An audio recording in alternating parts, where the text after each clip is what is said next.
What's up, everybody? The Outliers are back. Vic, how you doing, sir? I'm good. I'm glad to be back. Definitely glad to be back. Well, as am I. And I'll take a minute before we get started here to apologize to Lee. Also apologize to you. So me and you have talked in private. It's been a really rough last month. There's been some serious stuff going on. I won't get into detail about it, but I've talked to a couple people about it in the league, and I was definitely considering. So I talked to you about stepping down and having someone else replace me because I didn't know with the way things were going if I would be able to jump back on because it's been a really crazy last 4 weeks. But things are looking better. Family stuff is better. Keeping my fingers crossed they stay that way.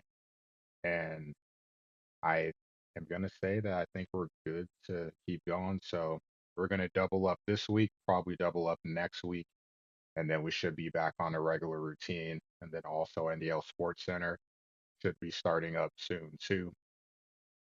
I'm just happy. One, I'm happy to have the free time to do it, but more importantly, I'm just happy the more serious stuff has a positive outcome, and obviously that's always the most important thing. Huh. So now I got that out the way. Let's actually talk some. Let's talk some NDL. Oh, we're Definitely. in the middle of the season now. Smack dab in the middle of block four. Got 3 blocks left, probably a pause week coming in too. So we're gonna start out talking about the top 25. Got a couple of teams in the group of five up there. The highest being Washington State. I know technically they're not a group of five per se because they don't fall in a conference that, clearly is a G5. But for this argument, UConn and Washington State, Oregon State, they are included in this conversation. They sit at 17 in both. Boise State sits at 22 in both. Missouri State, which we'll definitely be talking about some this episode, sits at 23 in the coaches, 20 in the media. And then rounding out the coaches top 25, you have Coastal Carolina at 24, Akron at 25, Middle Tennessee State at 24 in the media, and then others receiving votes that didn't crack the top 25 but just were high up enough that we could see. Tulsa sits at 27 in the coaches poll. Air Force sits at 30. And then the dark horse, Yukon, Dave is just lurking, slowly gaining speed. So with that said, how do you feel about the top 25 for this poll? I feel good. I definitely feel good about this poll. I personally ranked Missouri State about 17 myself. So I definitely ranked Middle Tennessee. I ranked Akron as well. I did not rank Coastal at all. Uh, I did notice that, after the polls came out, Akron and Coastal lost. But it's good to see the G5 represented. I like Washington State right now. I definitely like Washington State. Lick Tim has proven me all the way wrong because I thought they were definitely taking a step back. They are not taking a step back at all. Boise is proving me right, except for the Air Force game, and that bummed me out because I thought he was going to at least try to be undefeated. But of course, he tried in the game, of course, but it just didn't work out. Tulsa is lurking. I've seen Tulsa play. He is good with that team. Air Force is lurking. That is my commissioner. That is my commissioner. So shout out to my commissioner. And UConn is always lurking. There's really never been a season since I've joined the NDL that he hasn't been lurking. Yeah, He'll eventually make the rankings. He will. He will. it's been a fun season so far. I think it's interesting because when you get to this point in the season, like early on, the top 25, you may vote for your buddies. You may vote for someone that had a good season the prior season. You don't have a lot to go off of, so it gets kind of hectic. But then as we get more information, we can start to get a more accurate look of how things are actually shaping up in the league. So especially Yeah. with conference play starting, and you're going to have those P4 teams playing against each other, some ranked matchups, some close to ranked guys taking losses. That's adding to their loss total, and that's opening up spots for G5 teams to rightfully so be in the polls. I know I'll speak for myself. It's hard for me to vote a lot of G5 teams early on because when I see a record, I see like, for example, if I see a 3-0 and then I see a 2-1 power conference team, I'm probably going to give that vote to the power conference team because I have to factor in, yeah, it is a better team, but they're also probably playing a better group of teams as well. So I would wait a little bit for me to vote more G5 teams in. But I did have a couple in my poll. I don't have my poll in front of me, but I know I had Washington State and Boise State, and I also had Missouri State as well. With me, I kind of see a lot of the games.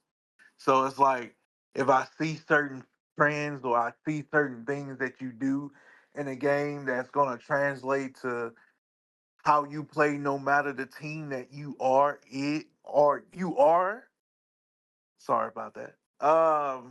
The team that you are, no matter if you're going to be a Power Four team or a G5 team, if your play style conveys to whatever team you have, and I believe in you as a coach, I can vote you in early. Like I said, I had Missouri State like 17, I believe 17 or 18 in the polls because watching him play, his play translates no matter who he has. You can blind resume his play and be like, oh, that's Tennessee or oh, that's Texas. No, it's Missouri State. So it really doesn't matter unless they do lose, of course, and then you drop out the rankings. If you're a G5, one loss kind of does you in with me until the end. But if you're continuing on undefeated and your style of play translates no matter the team you have, then you're gonna stay in a certain range throughout in my poll. Fair enough. Fair enough. Well, since we're talking about Missouri State, the next topic was going to be most impressive wins by G5 teams so far. And you were talking them up. I know that you've been active in the live chat with the Vic Center, so I'll give you first crack. I'm sure you want to talk a little about what Missouri State's done so far. Yeah. Yeah, definitely. Missouri State has definitely impressed me. He said he was gonna impress me. He definitely did. Uh I counted him out saying 6 wins was gonna cut it for him. He's basically already there. He had the impressive, by far, impressive game against Missouri. Not only a Power Four team, a top conference Power Four team that he knocked out. That game is infamous for the distinct and then the insane momentum shift in the second game where Missouri had a furious comeback, but in the end they fell short by 3 points. Also had a very dominant win, even though the score looks kind of close. 34-21 looks kind of close. It wasn't kind of close. Middle Tennessee got their foot stomped in, they ass stomped in, really.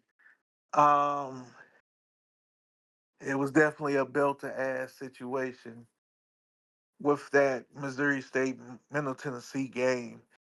He dominated throughout. He showed poise, even in the big spotlight of having game day and them talking about the game and them putting the game in the spotlight and everything like that. Missouri State stepped up on the road and beat a very good user in Coach Weasel and Middle Tennessee. Oh yeah, and also both of those games being on the road. Home field advantage is interesting. I feel like it differs game to game, but Yeah, it's not easy, especially going into Missouri. That's an SEC school. That can't be easy. And then when things were going crazy after, they restarted to continue the game to be able to have the poise to hold in and, squeak that win out. Very impressive. very, very. Another team that was very impressive there that I want you to talk about is your guy, Coach Rockefeller in Boise State. Oh, of course. Of course I have to be the one. Well, he had a great block one. That's where everything started. 'Cause I want to say he was at 26 in the poll to start the season. And I didn't get to catch the beginning because normally if he's going to play, we generally have an idea when the other's playing so we can kind of check in and see how they're doing, then, chat after the game. That Georgia Tech game, he was down by 14 with 2 minutes to go. And not only did he was able to tie the game and force overtime. He gets to stop in overtime to get the win after, scoring a TD to start. So starting out with that in a game, in most cases, over a little over 2 minutes to go, you're on defense. You're not winning that game 95% of the time, maybe 99% of the time. He finds a way to get that one home. And then obviously the one that I saw up close and personal on the road against Florida State, 14th toughest place to play, down 18, and goes from being down 18 to just dropping 28 points in a row. Completely flipped that game on its head and then holding on for a stop at the end. So on the brink of being ranked and then two really strong performances when being down by double digits to find ways to win the game, especially without Genty. Not able to rely on the run as much and finding a way to get it done through the air. Much respect.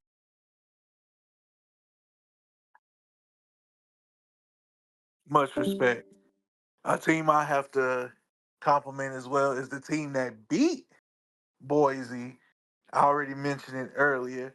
In Air Force, my conference commission, the Big 12, Coach Ank, or Ank, however you want to say it, definitely had a virtuoso defensive performance in that game. Uh, Boise State did come back once again, but they gave up the lead, and then Air Force had the lead, and then they gave it back up. But he gutted it out, got the field goal when needed, got a stop, goal line stand, I believe, Hmm. is what happened at the end. Goal line stand to win the game, 24-21. Only has one loss on the season, undefeated in conference right now, and does have the tiebreaker over Boise if it gets to that point. So big first couple of blocks out the gate in season 33 for Air Force. Definitely big. I'm going to interject real quick because I remember the chat.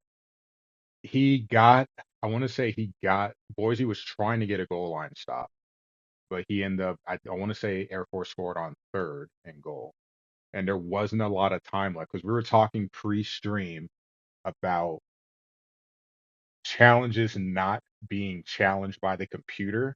Because I remember Yes. Boise made a catch on the sideline, and everyone that was in the game day room thought it was a catch, but the game ruled it incomplete and never challenged it. And Boise was at home. So we can add that to four challenges that probably should have been challenged that weren't, because that would have got him close to field goal range. I don't know if he makes the kick, but that definitely would have got him a lot closer. And I think he ended up throwing an interception after that. So that was a tough break there. Yeah, yeah, it was. Yeah, we did talk about that before the start of the pod. It seems like that's gonna be a thing. Hopefully, we don't get any more close calls like that because it seems like at the end of games that the game will not let you challenge or will not do the automatic challenge for certain plays. So Yeah, hopefully we don't see more of that because that'd be tragic, especially in the CFP if that happens. But hopefully we can move on from that. Another G5 favorite, Mount Rushmore of G5. I want you to talk about our good friend Dr. Bush, Chip, and what he did this last block against another undefeated MAC team. yeah, the stud basketball player of Chad that no one knew about until, well, some of us knew about until last night on BB&B. Big win for him. I know he's had, listening to him talk about his team, some of the struggles he's had with them taking a step back in terms of talent, but just not able to create holes as well as they did last season. To go and get a win against Akron, who was undefeated at the time, very impressive win. Another one that also was on the road. So you go on the road, especially after coming off of a tough luck loss where he had a really, man, I don't want to harp on it too much. He had a really unfortunate play happen. That was really awkward to watch. He handled it well, but he ended up losing the game. But I know he was definitely a little, disappointed in that. But then to bounce back playing at Akron, keep his season on track, still, trying to stay in the MAC competition for a spot in the conference championship. So impressive one there. Definitely still in the hunt for the MAC title as always. And I don't think it's ever going to be a time where he's never not going to be in the MAC title hunt. And of course of course the last game that we have is a good old nemesis of mine, a person I'm going to play in the next season. Good old Block M. After thumping a longtime nemesis in Auburn, he goes at home opener, feeling good about himself, feeling cocky, feeling great. And what does he proceed to do? Lose to a G5 opponent in UTEP. That game was back and forth until about the late third quarter, where he had a stretch where he had a safety and then had a touchdown and then got an interception and almost got another touchdown, but um, questionable play calling, I'll say. A little bit non-aggressive play calling led to a field goal, which led to UTEP coming back. I think it was a ended up being a 10-point lead, and UTEP ended up coming back, sending it into overtime, I believe. If not, he got the game winning field goal at the end. But I believe it was in overtime where he had the field goal and then SMU proceeded to turn over the ball and lose. If you're a Power Four team, you can't come off a big win. You can't have that let down, look ahead game. And that's exactly what SMU did. They had the big game against Auburn. They looked ahead, they looked back at it, but didn't pay attention to what was right in front of them in UTEP and got knocked off. Yeah, it's a good win for Victim. Definitely a tough one for Block because you just, man, if you're gonna lose, you want to lose out of conference for sure. But those losses like that hurt. You hope that it doesn't have a lingering effect on your season. I know he just lost to Clemson recently, but he seemed to be able to right the ship. But man, big the Big Ten chat, as much crap as he gives Freak, they give it right back to him because of that game. So this it's Oh not yeah, going to be let go. you can't lose at home to a G5. You can't. You definitely can't do that. Can't lose at home to a G5 at all. Well, speaking So, of the G5, oh, go ahead. Go ahead. No, you go ahead. um, there is a segment that I wanted to add because as we get further along in the season, like let's be honest, between game day, between PTD here, a lot of focus is, or and even in the live chat, a lot of focus is going to be on the teams that are playing well, the teams that are have the best records, have the stud players.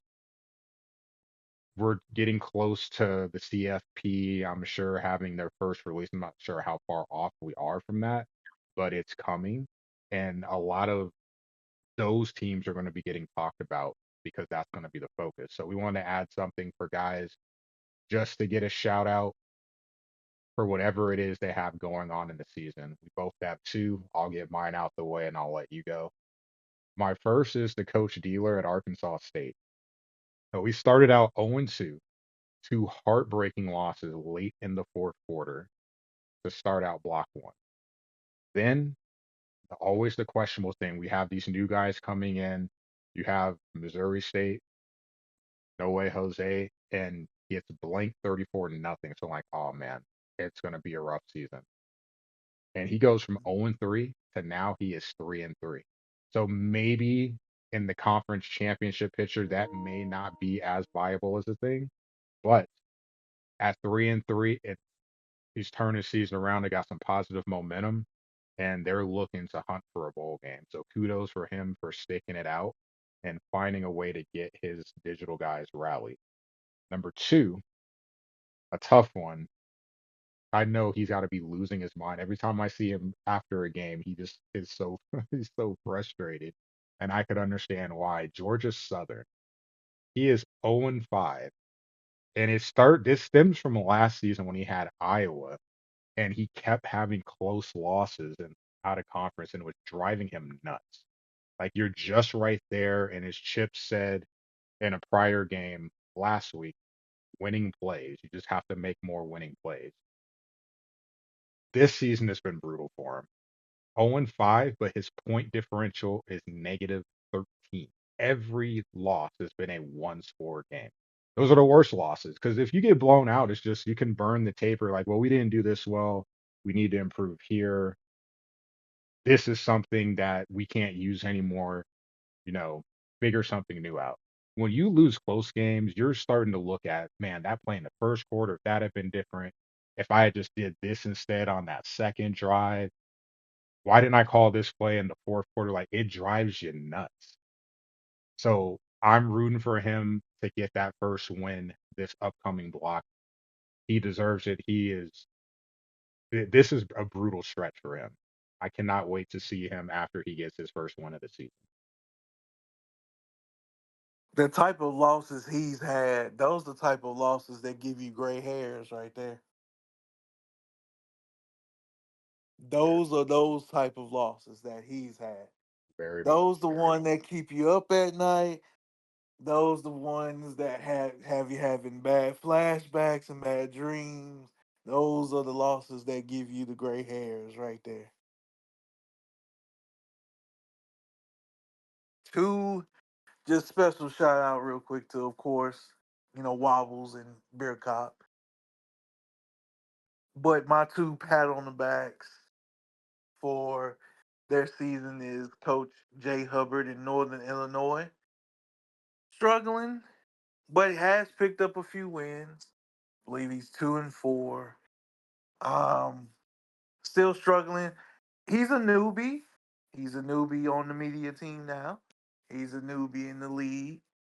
Just getting his footing together. He's gonna work it out. I can see the wheels turning, in his head. And, once he figures out his digitalized players and his digitalized team, and it may be next season, or maybe at the end of this season. but I feel like he's gonna turn it around and figure it out. And of course, my other pat on the back, just want to give a guy a hug sometimes. Drew Baca in North Texas. Press conferences are legendary, very legendary. A lot of legendary stuff and words being said in those press conferences and those good old recaps by him. Struggling this season, 0 and 5. Just got blowout by UTSA 31-0. Um, I feel like it's time to go ahead and get another team. He may be a little amped up to try to win and try to get him, win and get off the snide. Just take a deep breath. Hopefully he listens to this. Just take a deep breath before the first snap of every game and let it flow and just have fun. You should just have fun for the rest of the season.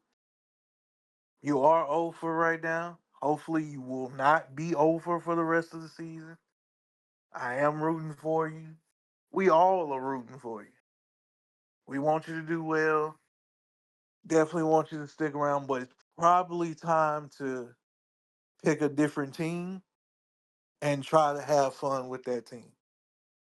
Man, I don't remember who it was against, but I remember catching one of his games, and you just can't help but feel bad. The throws are quality throws, and his Definitely. quarterback was just airmailing it, short hopping it. Like there's no pressure. What's going on? So, It's just a lot of errant throws that shouldn't be errant throws, but the quarterback play is atrocious and didn't.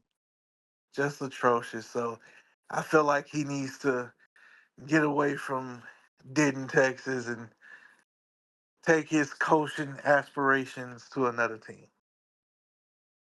we'll definitely be watching to see if he can get that first one in soon. I have a blue moon saved on the side. Even if it's a work night, I'll crack it open when he gets that first one.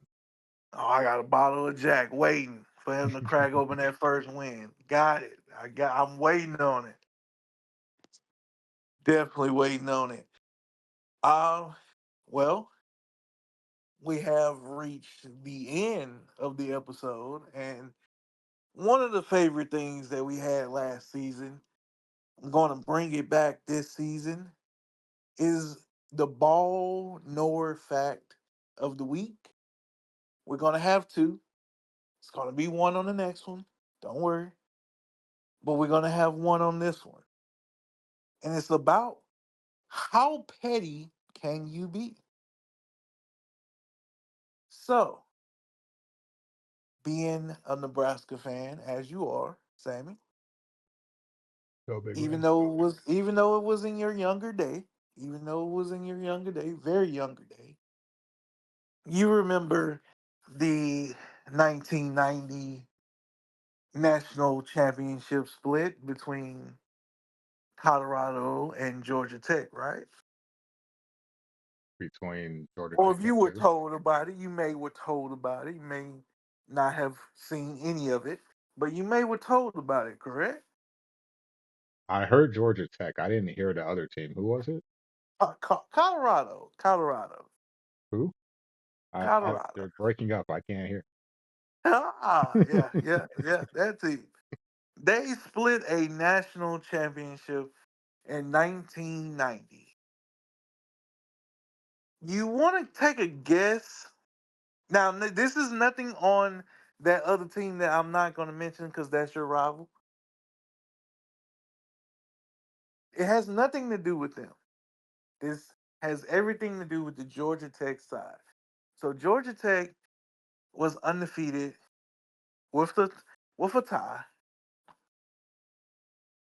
in the 1990 season. ACC champs. You know what bowl they played?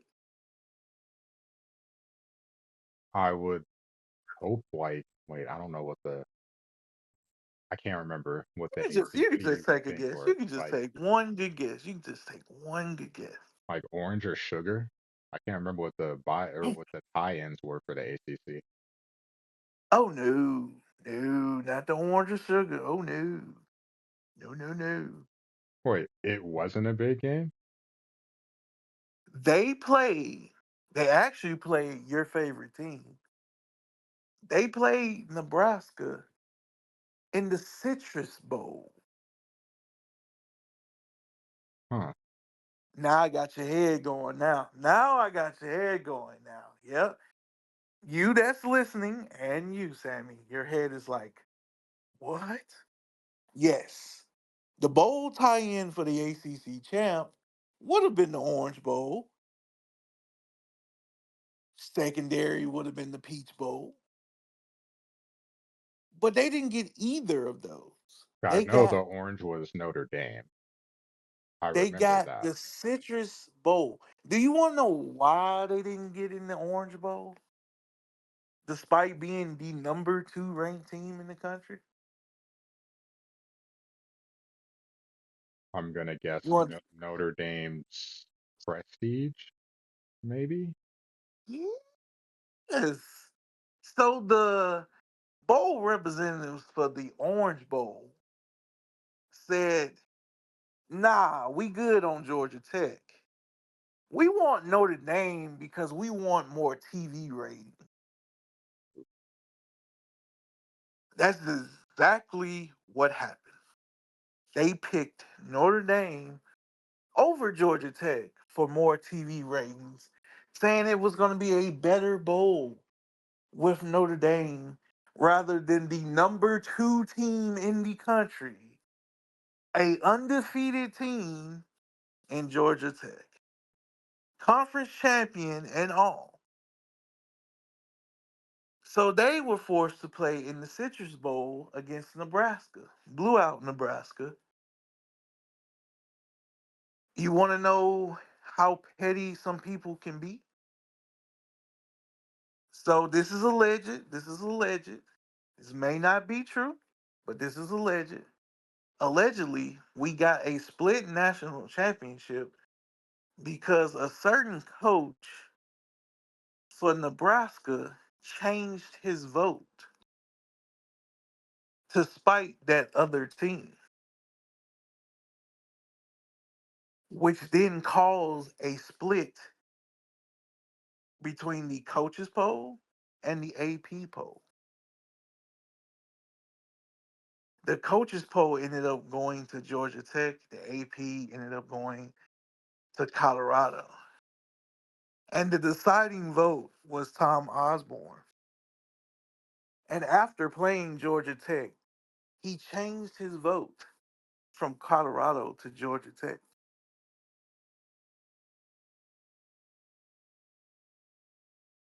Well, I'm pretty sure they got their ass whooped in that game. Nebraska So or Nebraska, Colorado. Yeah, yeah, Nebraska. they got their ass whooped. Yeah, they got their ass whooped. So I mean, I could justify that. Like you get to see it. You're not 100% sure, and he's like, oh wait, we got to see this up close and personal. Like yeah, it may Yeah, be a bit better than I thought, and that's I'm not gonna lie, that's kind of funny. That's kind of that funny, is the but most, but it that's is the most, also terrible. yes, it is the most interesting and petty way to get to a split national championship. Instead of having a pure national championship, a bowl committee said, "No, we're okay. We don't want you. You're boring. You don't have a good enough name. We'll take this other team." That's crazy. And you got to play in this secondary bowl on New Year's Day to possibly be in consideration. So no, a you know New Year's Six bowl did not determine the split national champion of 1990. The Citrus Bowl did because the Orange Bowl said no, we don't want you. And Tom Osborne said, "No, I don't want Colorado." No one does, so I approve. That's kind of man, that kind of sucks. Cause I'll admit I am not super well versed on my college football history, but I do know, and I thought it was weird when I was growing up. My dad explained to me that the polls decide who's the champ. Like that's weird because I watched these other pro sports and March Madness where a tournament determines who's the champ. So it coming down to polls was kind of weird to me. Um, Oh, it's a whole bunch of them. You can look up. For example, uh, 1987, Syracuse didn't have a fucking chance.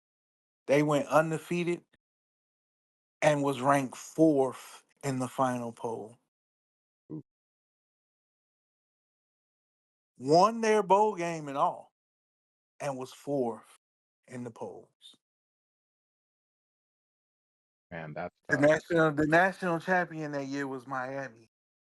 They were allegedly undisputed number one. But if you peel back the layer a little bit, it is some dispute to that. If you were to put that in today's timeline, Man, didn't have a shot. They didn't have a shot. They ranked uh, a one loss LSU and a one loss Florida State ahead of Syracuse. That was undefeated with a tie.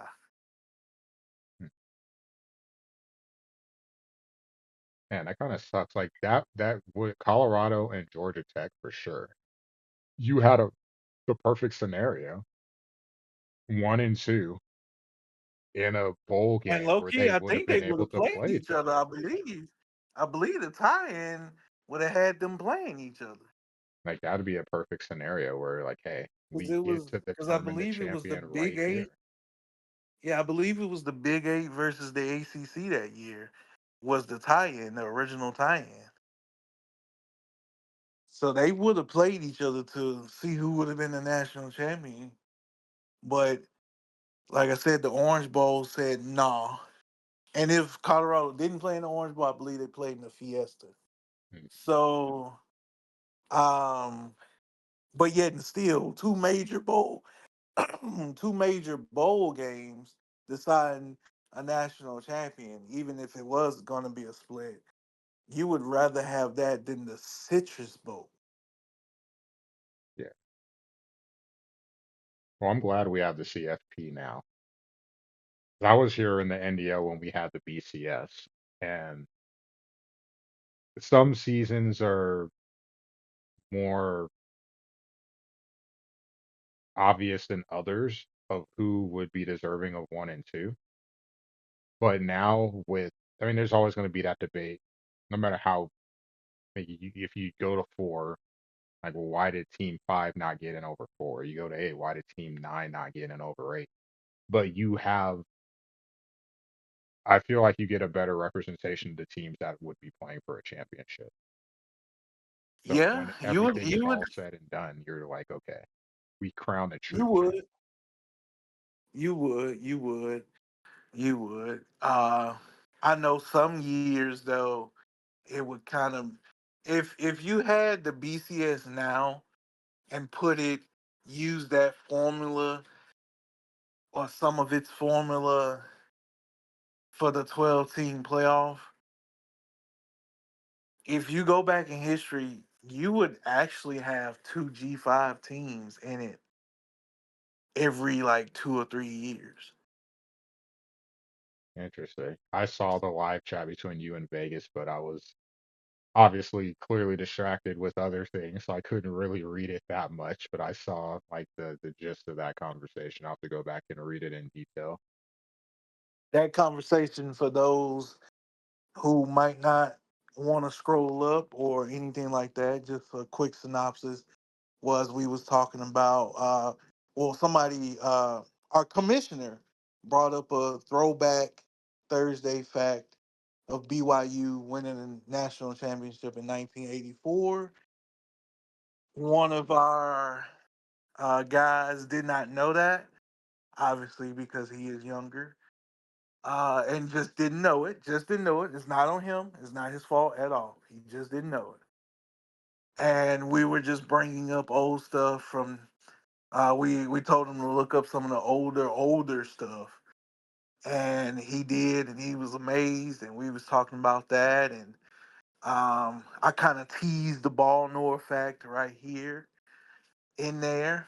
Um, but then I brought up that the fact that it should be a 16 team playoff. That way everybody eats. Four SEC, four Big Ten, three Big 12, three ACC, and two G5s. Vegas didn't like that idea of the two G5s because he feels like it's not a strong enough second G5. But if you look back, and then he said, bring back the BCS. Well, if you want to do that throughout the history of the BCS, even in this current 12 team format, it would have been two G5s every 2 or 3 years. And if we were to expand into 16, it would have been three G5s some of those years. Hmm, interesting. If you go back on the data, I went back on the data and saw that and was quite intrigued. All right. So it basically supports the fact that I had even more, but that's neither here nor there. Well, it's nice to kind of get the rust off on a podcast. We'll be back tomorrow. We'll be talking specifically conference check-ins. We'll be looking at all of the G5 conferences along with the Indies, UConn, Washington State. Feel like we'll have a bit to talk about with those two teams, and we won't do. I don't think we'll have enough time to do a preview of the next block, but we can start potentially talking about tiers for the playoffs for the G5. Indeed, I can't wait. Can't wait to talk to you tomorrow as we double up these podcasts. It's great to be back with you, buddy. I no disrespect to nobody else, but I wouldn't want to do it with anybody else but you. Oh, I appreciate it. I said it's been a long month, but hopefully we'll be able to get these back on track. And definitely good for me because it's a opportunity for me to get kind of caught up. I've been trying to stay around in live chat some, but I know that I've missed a lot. So this is a nice way for me to get caught up. It's like, having the textbook, skipping class a bit, and now I'm just binging everything I need before the exam. In this case, a midterm. All Yes, right. sir. Yes, sir.